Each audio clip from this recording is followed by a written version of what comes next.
une des asanas que je préfère et que je l'ai placée en asana intermédiaire pratiquement dans toutes les recherches que nous aurons à faire. C'est le pranayama de la libération.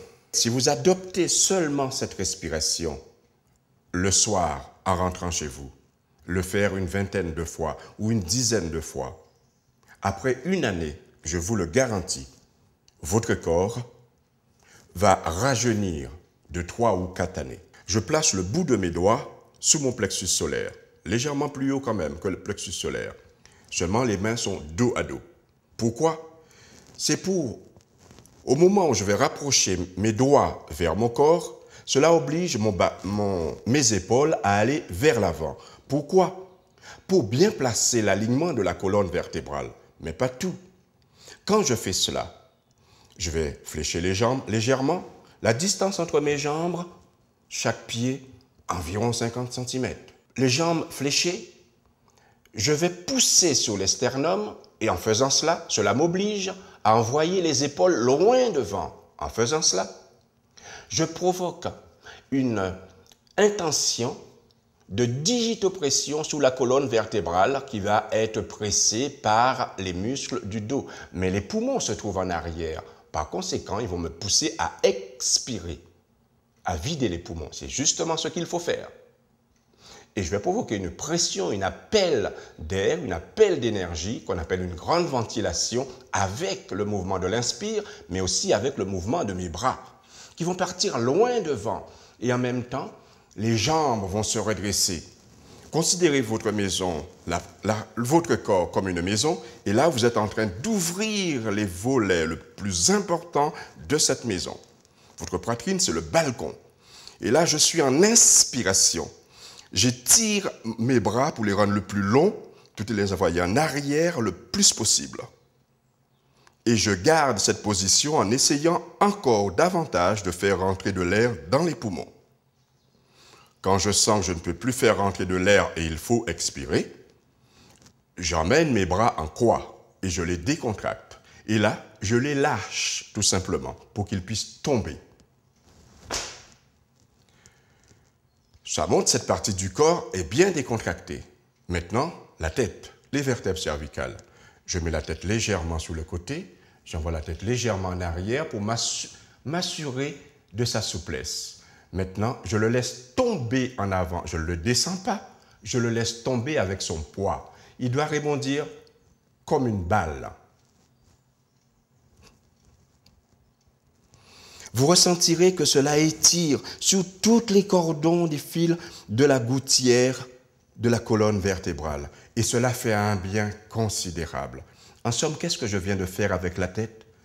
Je facilite la ventilation, le décollement des tampons cervicaux.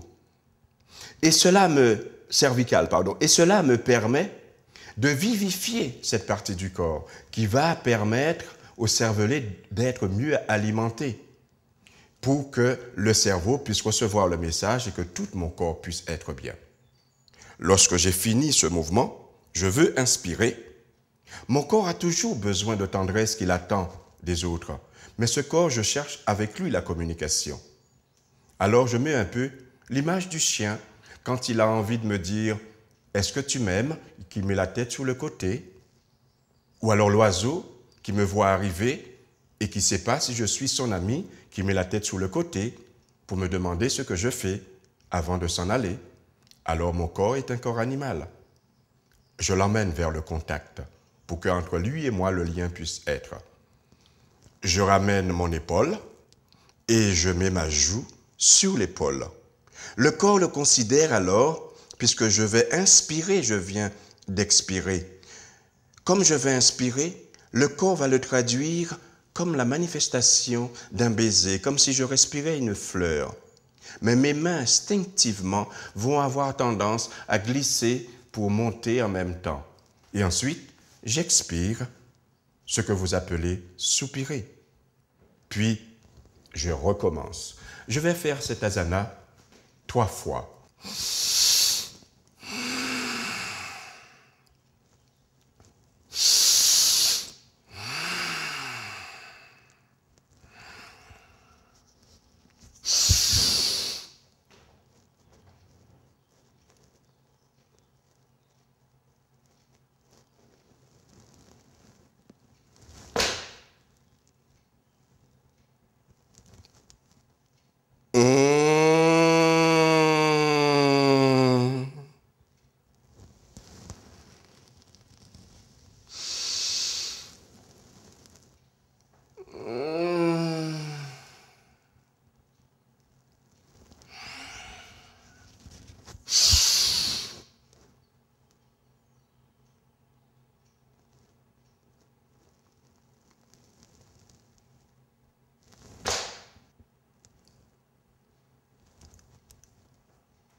Détail important que je laissais pour la fin. Souvent, quand vous pensez vous étirer, vous faites plus que contracter qu'étirer le corps. Lorsque vous étirez le corps, cela signifie que vous êtes en train de lui donner un drainage. Alors, les mains sont très importants. Regardez le chien, le chat, le félin, quand il s'étire. Ce n'est pas seulement le haut de sa colonne vertébrale qui va chercher l'étirement pour faire une digitopression, mais tous les droits des pattes avant. Alors, lorsque vous faites cette asana, vos mains, tous les doigts doivent être écartés et légèrement pliés comme des griffes. Cela ne suffit pas. Le poignet doit être cassé au maximum en arrière. Vous êtes quelqu'un de nerveux, angoissé, sommeil agité. Adoptez cette asana, vous verrez.